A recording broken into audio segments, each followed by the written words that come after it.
Fascist Sheikh হাসিনাকে তাড়ানোর জন্য আপনি আমি যা যা করেছি তা এদেশের আইনের লঙ্ঘন, তা এদেশের আইন অনুযায়ী রাষ্ট্রদ্রোহী কাজ, এদেশের আইন অনুযায়ী মানবতা বিরোধী কাজ।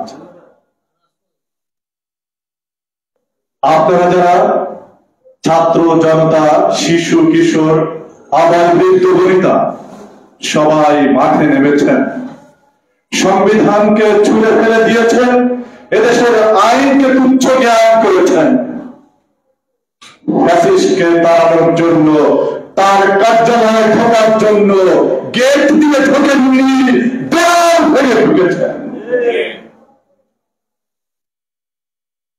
যদি জুলাই সনদের আইনি ভিত্তি না হয়,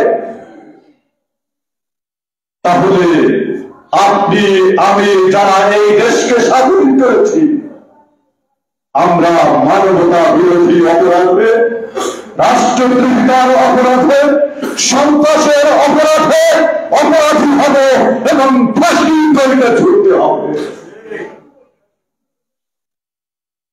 কতজন ঝুলবে?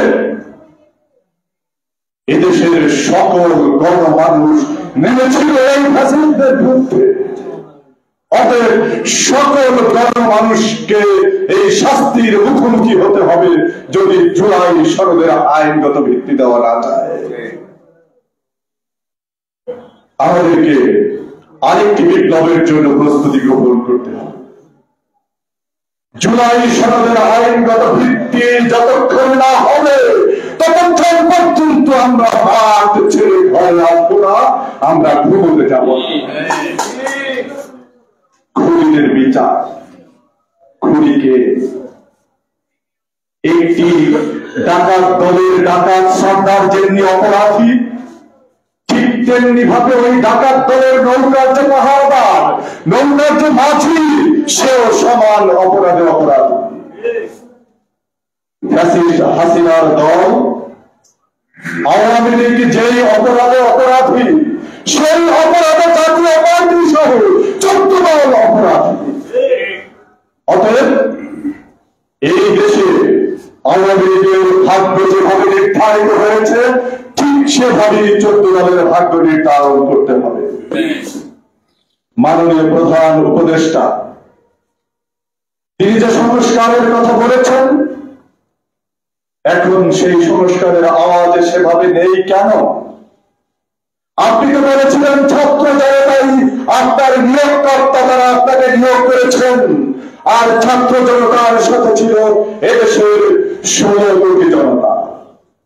অতএব নিয়োগকর্তারা চাচ্ছে জুলাই সনদের স্বীকৃতি, আইনগত ভিত্তি, খুনিদের বিচার এবং পিয়ার পদ্ধতির নির্বাচন। পিয়ার পদ্ধতি সম্পর্কে একটি কথা বলি, আমার কথা শেষ করছি।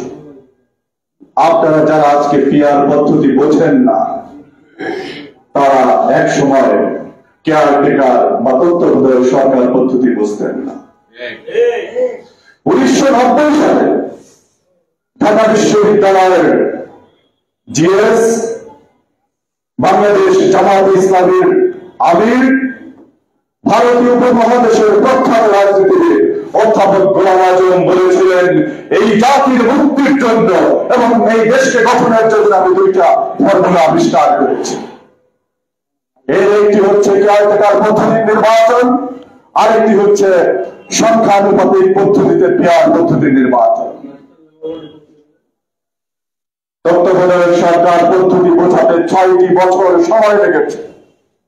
বেগম খালেদা জিয়া বলেছিলেন, তত্ত্বাবধায়ক সরকার কি এটা বুঝি না, তত্ত্বাবধায়ক সরকারের ফর্মুলা আফ্রিকার জঙ্গলেও পাওয়া যায় না, কিন্তু সেই ফর্মুলা পাশ করেই তাকে ক্ষমতা থেকে বিদায় দিতে হয়েছে। ঠিক তেমনি ভাবে আজকে আমরা হুঁশিয়ার করে দিতে চাই, এদেশের 71% মানুষ পিয়ার পদ্ধতি বলেছে, তারা পিয়ার পদ্ধতির নির্বাচন চায়। আপনারা যদি নির্বাচন পিয়ার পদ্ধতি না বুঝেন, তাহলে রাজনীতির মাঠ থেকে আপনাদেরকে বিদায় দিতে হবে। আজকে আমাদের সিদ্ধান্ত নেওয়ার সময়, এবং উপযুক্ত সময় জুলাই সনদের স্বীকৃতি চাই, আইনগত ভিত্তি চাই, খুনিদের বিচার চাই এবং আওয়ামী লীগের দোষরদের রাজনীতি বাংলার মাটি থেকে চিরতরে নিষিদ্ধ চাই, নিষিদ্ধ চাই, নিষিদ্ধ চাই।